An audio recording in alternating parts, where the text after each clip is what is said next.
Morning all. In today's lecture video, I am explaining the module 3, that is symmetrical components. These are the contents under this module. Starting with the introduction, as I have discussed many times, that is whenever a symmetrical fault occurs in a power system, then in all the three phases fault currents and voltages are same. Therefore the analysis can be carried out on a single phase basis. But when an unsymmetrical fault occurs, then a system becomes unbalanced. In an unbalanced three phase system, the analysis has to be carried out on a three phase basis. Okay, and because as we know that fault currents and fault voltages in all the three phases are different in magnitude, and also their phase angles are also different, and hence the analysis has to be carried out on a three phase basis. And it can be done by using Kirchhoff's laws, but it is a very cumbersome process.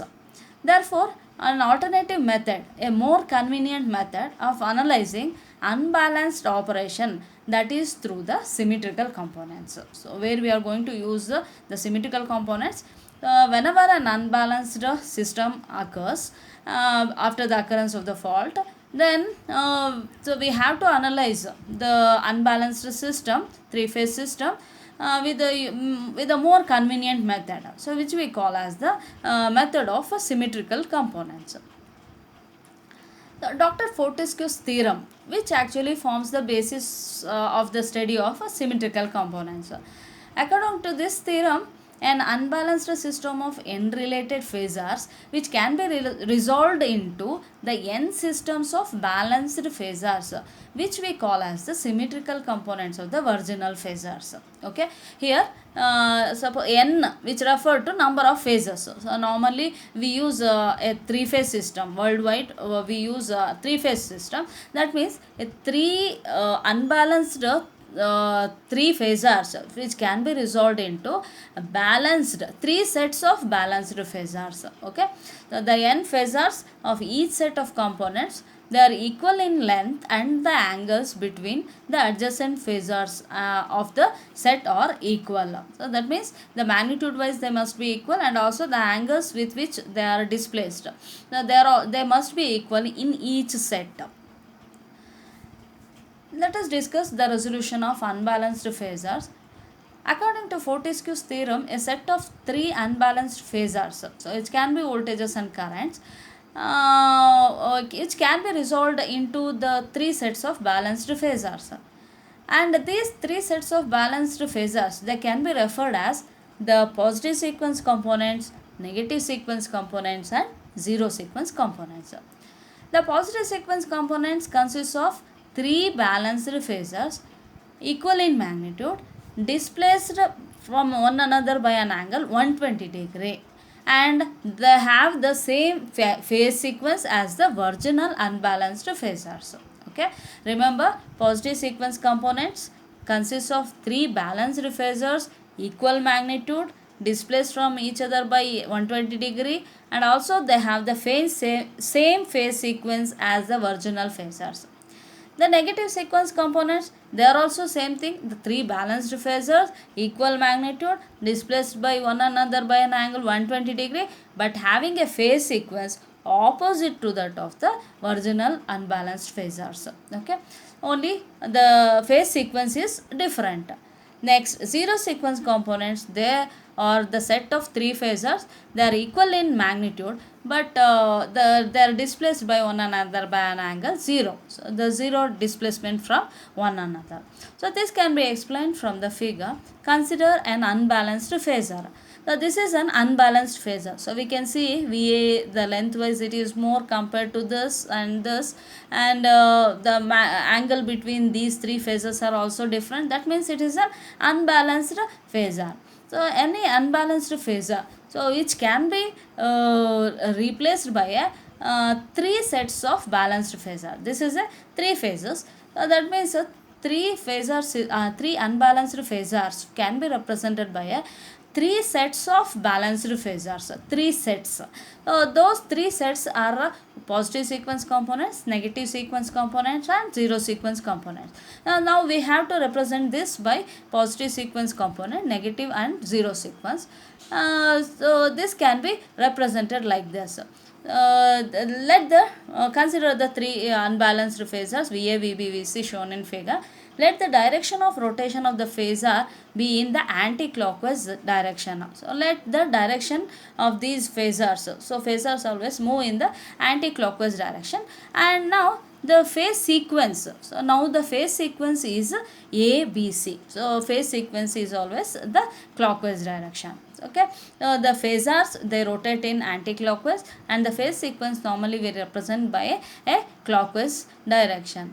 Now the positive sequence components constituting a three-phase system. They are equal in magnitude, displaced by 120 degree, and the phase sequence is same as the virginal phasors.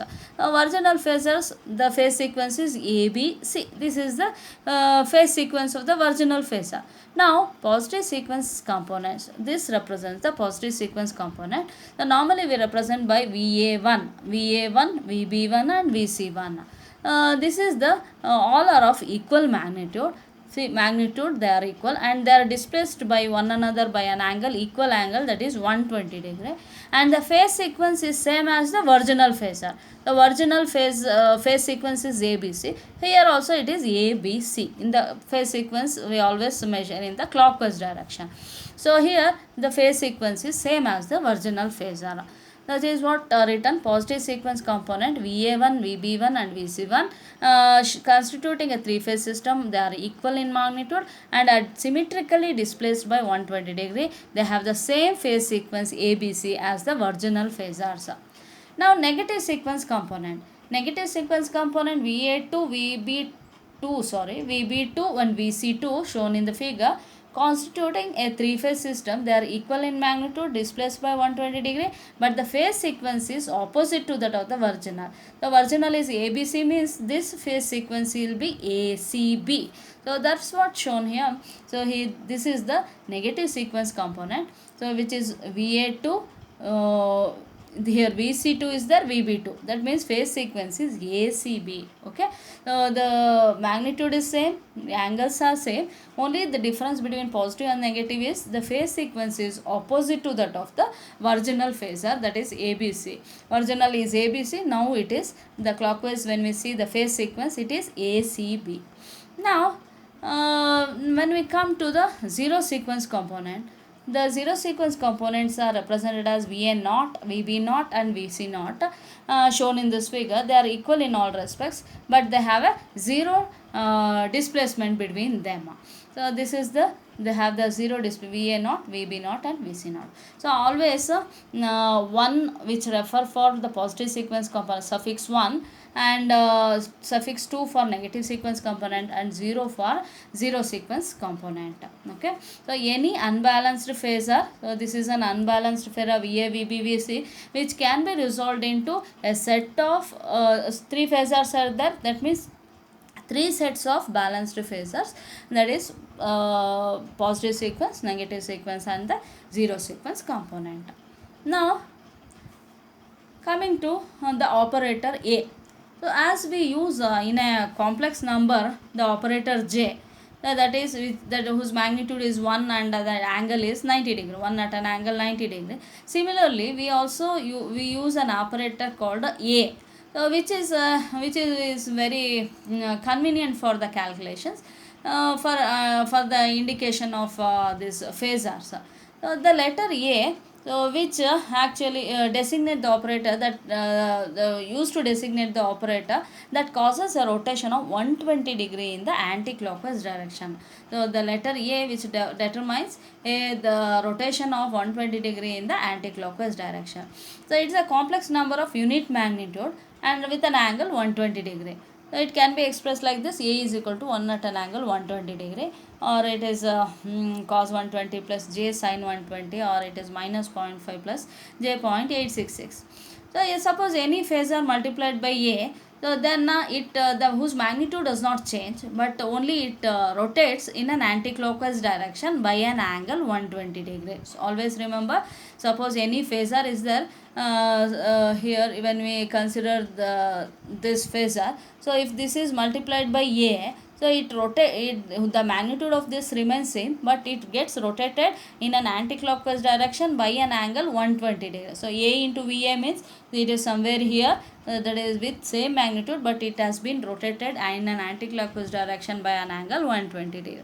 So like that, so we use normally we use the operator a, and therefore we also can define a square is a dot a, that is 1 at an angle 240 degree, and hence we can also show many relations, like a cube becomes, that means when the same phasor, when it is multiplied by a cube, so it is the same, it comes to the same position and with the same magnitude, therefore a cube is equal to 1, like that. So a4 is equal to a 1 plus a square is equal to 0. A conjugate is a square. See, a conjugate when a is 1 at an angle 120 degree, so that is minus 0.5 plus j 0.86. A conjugate means it is minus 0.5 minus j 0.866. Minus 0.5 minus 0.866 is nothing but a square. That means a conjugate is nothing but a square, like that. So we can derive different relations. So these are the different relations, so which will be we use in our discussions. Now let us explain the expression for phase voltages in terms of symmetrical components. So referring to the figure A, it can be observed that, so in this figure, so we observe that here VA1, this is VB1 and VC1.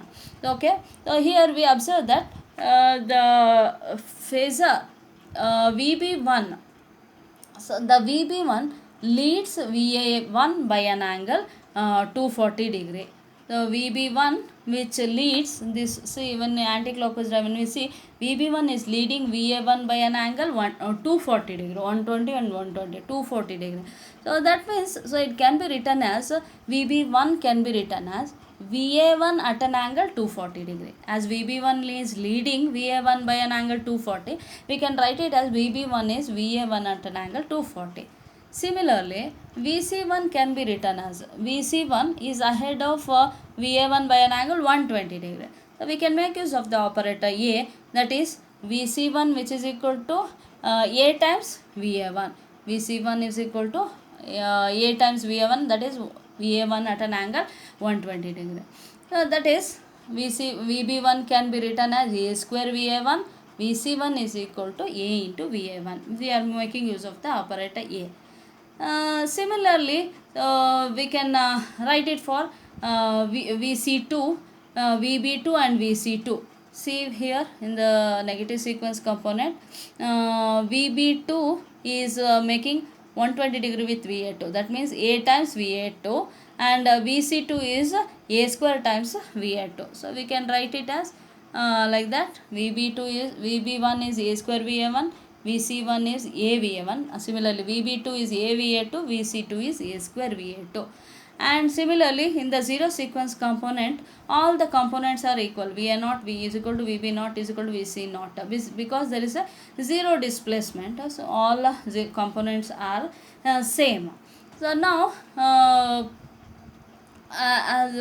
since three unbalanced phasors VA, VB, VC, which can be resolved into three set of balanced phasors, which is equal to sum of positive, negative and the zero sequence component. That means VA can be written as, that is for the phase A, voltage phase A is equal to positive zero sequence, positive sequence and the negative sequence, sum of all the components which forms the voltage at the phase A. Similarly, we can write VB as VB0 plus VB1 plus VB2. VC is equal to VC0 plus VC1 plus VC2.